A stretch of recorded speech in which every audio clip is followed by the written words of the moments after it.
The forest is silent, too silent. The wind barely moves, the trees stand still, and the only sound is your own breathing. Then a low, guttural sound cuts through the silence. You freeze. Somewhere in the shadows, something massive is struggling. You step closer, heart pounding. And then you see it. A bear, one of the most fearsome predators in the wild, trapped. Its powerful body tangled in a cruel metal snare, muscles trembling with exhaustion. But then something impossible happens.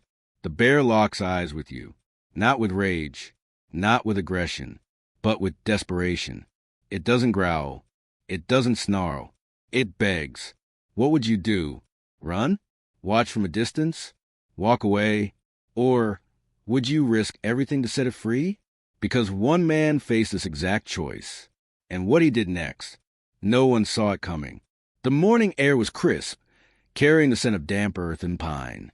The towering trees of the forest stood motionless, their twisted branches forming a canopy so thick that only slivers of golden sunlight pierced through.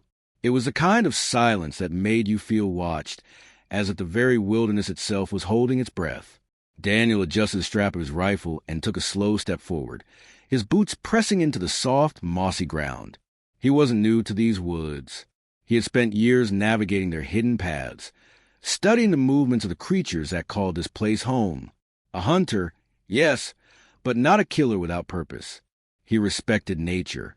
He understood its balance. Every predator had its role. Every prey had its time. But today, something felt off. The birds were quiet. The wind barely whispered. The forest, usually alive with rustling leaves and distant animal calls, now felt dead. Then a sound, low, guttural, somewhere between a growl and a groan. Daniel froze. His fingers instinctively tightened around his rifle. He knew that sound. A bear, but there was something wrong with it. It wasn't a roar of dominance, not the territorial warning of a creature demanding its space. This sound was different. It was strained, weak. It was the sound of suffering. Daniel's heartbeat quickened. He knew the risks. A wounded animal was the most dangerous kind. Panic made them unpredictable. A desperate bear would lash out at anything that moved. And at this range, it wouldn't take much for a single swipe of its claws to end him. Yet, despite every instinct screaming at him to turn away, he took another step forward.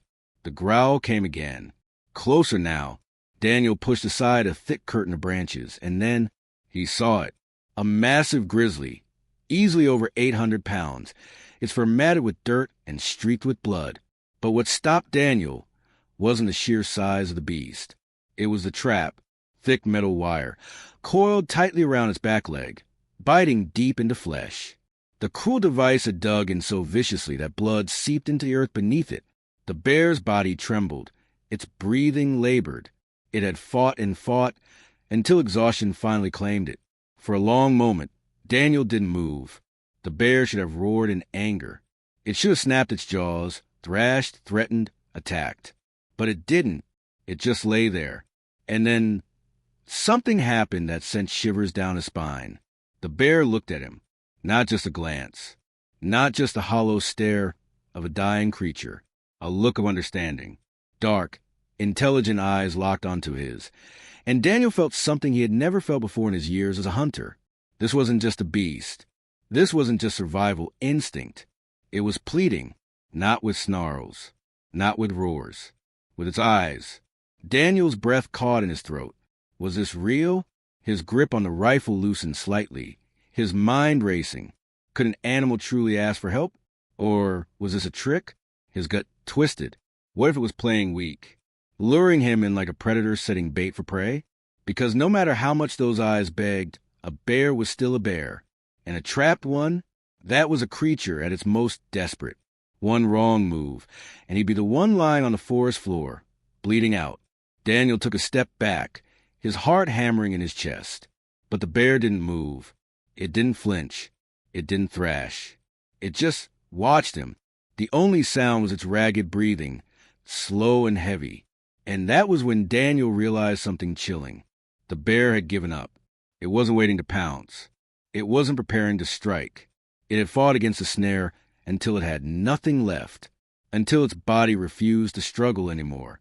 It wasn't trapping him. It was simply waiting to die. Daniel exhaled sharply, his chest tightening. His mind screamed, "Walk away." This wasn't his fight. This wasn't his problem. Nature had its way of handling things, and he had no right to interfere. But then, the bear did something that shattered the last of his hesitation. It made a sound, not a growl, not a snarl, a whimper, a deep guttural, aching sound that no predator should ever make. It wasn't a warning. It wasn't a threat. It was a plea. And just like that, Daniel's decision was made. His hands moved toward his knife. His mind whispered, "This is a mistake." But his heart knew. Some lines weren't meant to be crossed. And leaving something to suffer? That was a line he refused to step over. Slowly, carefully, he took his first step forward. Not as a hunter, not as prey, but as something more. And the bear? It didn't move. It just waited. Daniel knew the golden rule of the wild. Never interfere with a predator. It was a rule written in blood, carved into the bones of those who ignored it. A wounded animal was the most unpredictable force in nature. Fear made them reckless. Pain made them vicious. And a bear, especially one this size, could end a man in less than a second. Daniel had seen what they were capable of. Clawed tree trunks torn apart like paper. Massive elk reduced to nothing but bone and sinew in a matter of minutes. No second chances.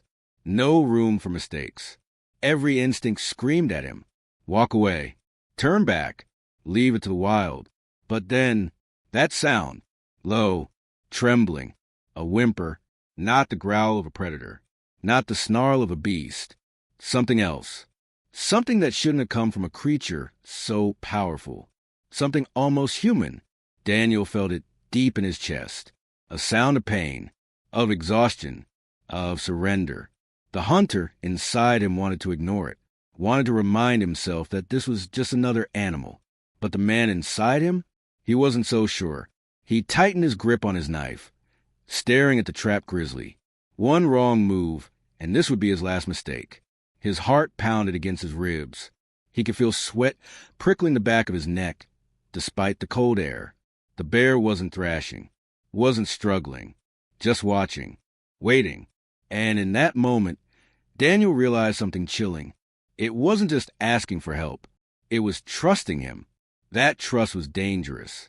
It was a weight pressing against his chest, squeezing the air from his lungs. Because if he failed, if he took one misstep, he wouldn't live to regret it. For a second, the world stood still. The towering trees, the biting wind, the silent earth. Everything faded into the background. All that remained was Daniel and the bear. He exhaled slowly. Then he moved. A single step forward. Then another, each heartbeat hammering in his ears. His fingers wrapped around the handle of his knife. This was it. No turning back. No second chances. With one deep breath, he made his choice. And in that instant, everything changed. Daniel moved slowly. Every step felt like walking a tightrope over a pit of knives. The knife in his hand was sharp, but against a bear this size, it was nothing. His breathing was shallow, measured. His boots barely made a sound against the damp forest floor. The bear didn't move, didn't growl, didn't lunge, just watched. The trap was vicious. Thick steel wire, coiled so tightly around the bear's leg that it had bitten deep into muscle. Dried blood crusted the fur. Fresh wounds glistened red beneath it. Daniel crouched just a few feet away. The bear's breath was slow, heavy. Each exhale, a deep rumble that vibrated through the air. One wrong cut, one sudden move. And this could be the last thing Daniel ever did. He reached forward. The bear's ears flicked. Daniel froze. A silent moment passed between them. Then he started cutting. The blade slid against the rusted wire. Sparks of tension crackled in the air. The snare was thick, twisted tight like a noose. It took everything in him to force the blade through. The bear stayed still, watching, breathing. Each second stretched into eternity. The wire wouldn't budge. His hands trembled, slick with sweat. The muscles in his arms burned as he sawed, pressed, cut. His pulse pounded in his ears. His mind screamed, "Hurry!" Then, snap, the final strand gave way. The wire slithered off like a dead serpent. The trap was broken.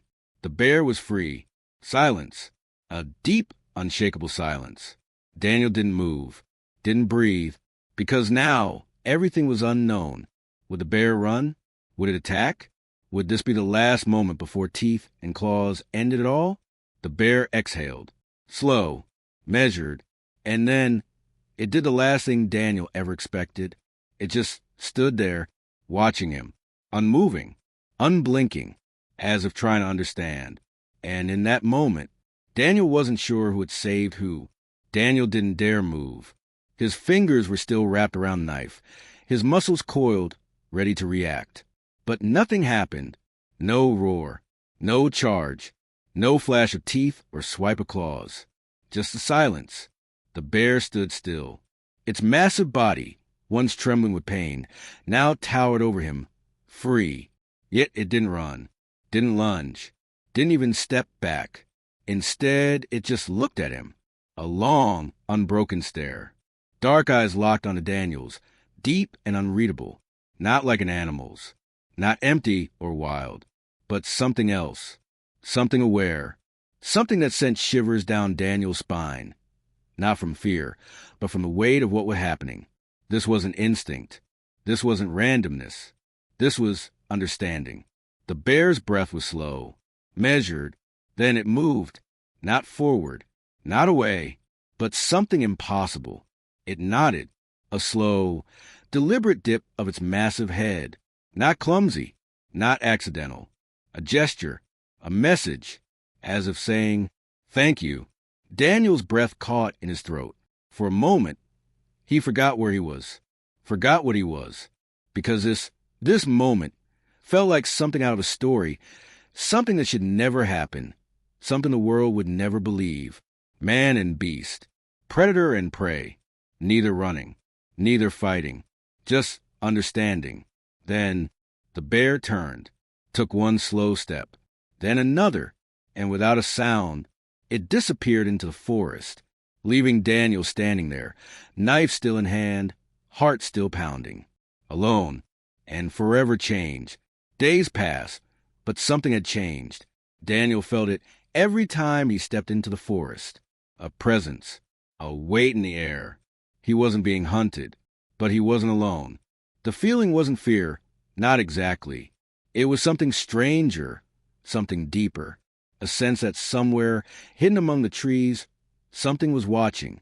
At first, he told himself it was nothing, his mind playing tricks. But the feeling never left. It was always there. Then one evening, he saw it. Daniel had just packed up his gear, the sun bleeding orange across the sky, when he caught the movement, a shadow shifting between the trees. His breath stilled. His hands froze. And then he saw it, the bear, the same massive grizzly, silent, still, watching, not hunting, not lurking, just there, the two locked eyes across the clearing. Daniel felt the same chill run down his spine, the same unspoken connection that had passed between them that day.